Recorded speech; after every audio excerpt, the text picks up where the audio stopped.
சிவா மணி எங்கடா? கையில வாட்ச் கட்டிட்டு உனக்கே மணி பார்க்க தெரியல. சரி என்கிட்ட போய் டைம் கேக்குறிய? உன் டைம் சரியில்லை நினைக்கிறேன். மணி எங்க? மணியா? இந்த இத சுத்தி மணி வரும் பாரு. டெலிபோன் மணியை சொல்லடா. மணிகண்டபுரம் கோயில் மணி எங்க? ஐஸ்கிரீம் வாங்கி தரியா? நான் சொல்றேன். சிவா நான் இப்ப தொப்பி போட்டிருக்கேன். பாடா பெரிய தொப்பி. இத பாடா.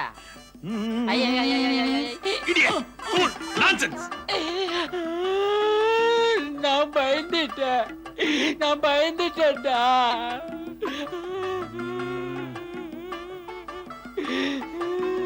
போடா ஒன்ன தீரகிட்ட குச்சி குடிக்கிறேன். இவன் திட்டின தப்பா போச்சே. என்ன சார் இது? பேண்ட் ஈரமாயிடுச்சியா? என்னதான் அவசரமா இருந்தாலும் பாத்ரூமுக்கு போயிருக்கலாமே சார். நான் இல்லையா, அவன்யா.